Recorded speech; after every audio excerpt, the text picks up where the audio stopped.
Hey guys, it's Christian Butzek, Realtor in Vancouver, and thanks for tuning in. For today's video blog, I want to talk to you about something more motivational, and that is choosing the career path for yourself. And this is something a lot of people struggle with. It's something I've struggled with, and I want to share with you some anecdotes from my life and also what I've learned from some of the most successful people on the planet. And at the end of this video blog, I'm going to share a question with you that I ask myself, which helps me decide whether to do something or not to do something. So let's jump in. So when we're thinking about a career, this is something a lot of people have trouble with, and it takes some people into their late 30s, 40s, and most probably never really figure it out. Well, let me share with you a great quote, and this comes from Warren Buffett. It's short, it's sweet, but it hits the point. And here it is. Buffett says, "Never give up searching for that job that you're passionate about. Try to find the job that you would have if you were independently rich. Forget about the pay. When you're associating with people that you love, doing what you love, it doesn't get any better than that."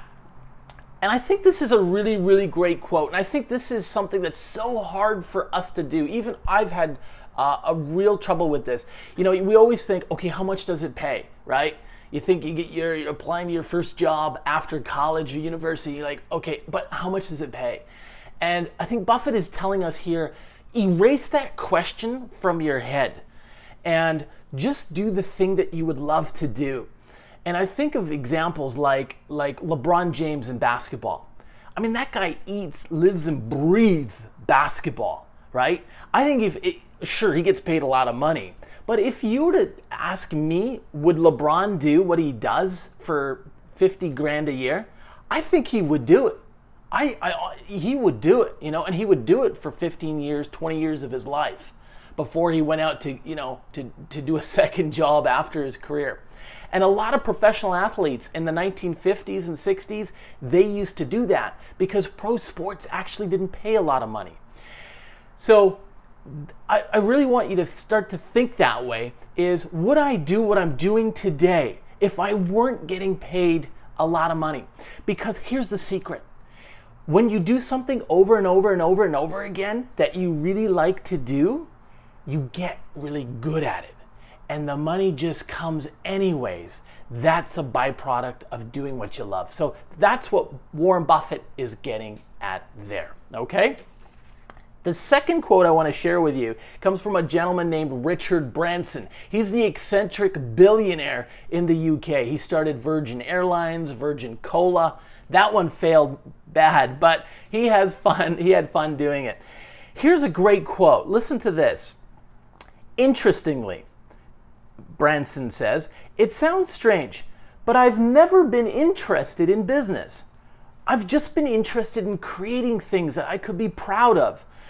The byproduct of creating things is that you have to pay the bills. So somebody has to add up the numbers at the end of the year to be sure that the bills are being paid. But a good entrepreneur isn't really thinking about dollars or cents or pounds. They're trying to create this beautiful picture, something which people will love, something which will make a difference in people's lives, and something that they can be proud of. The end result is that the bills will get paid, and you build $1 billion business.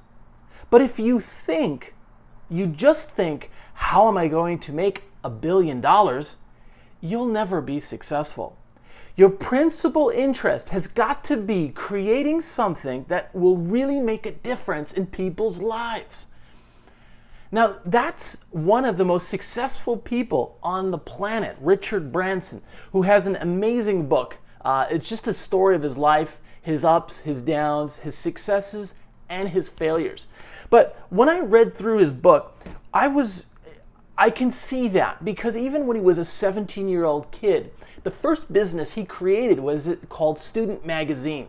He was really interested in political issues, especially the Vietnam War. He was really against it. And he just wanted to share the views and opinions of people with other teenagers, other young people. And that student magazine was his first business.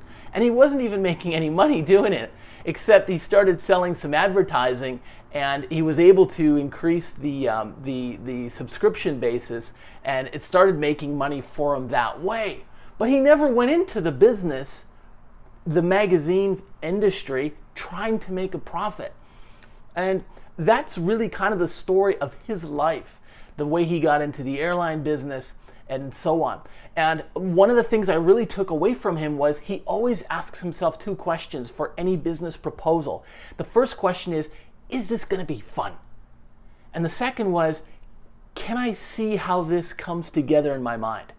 And if he gets a yes and a yes to that, he decides to just go into the business. And I think that's something that, again, we could really apply to our lives. Will we have fun doing what we do, and can we see it work, right? So that's something to think about.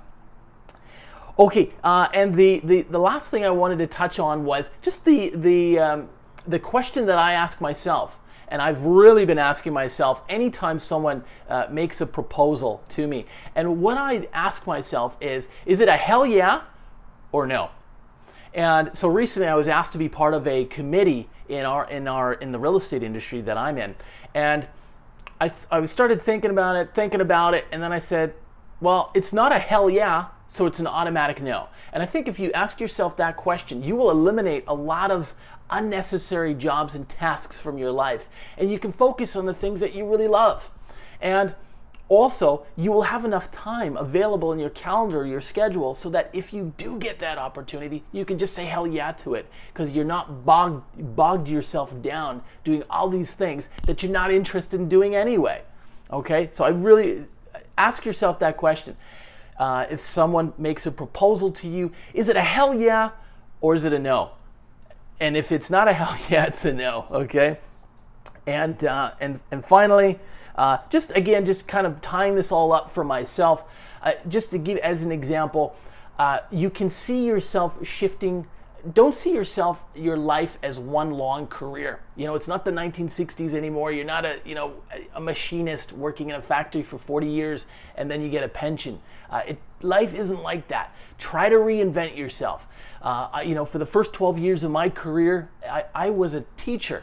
I taught in half of those years in Japan in a high school. Then I worked with lawyers and chemical engineers in Tokyo.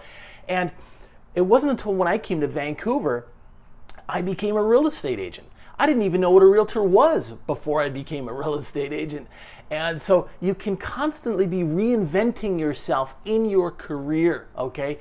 And you upgrade your skills that way as well. So again, think Richard Branson, think Warren Buffett, and get a copy of Richard Branson's autobiography. It is an incredible book. It's called Losing My Virginity. You'll love it. Thanks very much for watching. Feel free to leave any questions or comments below.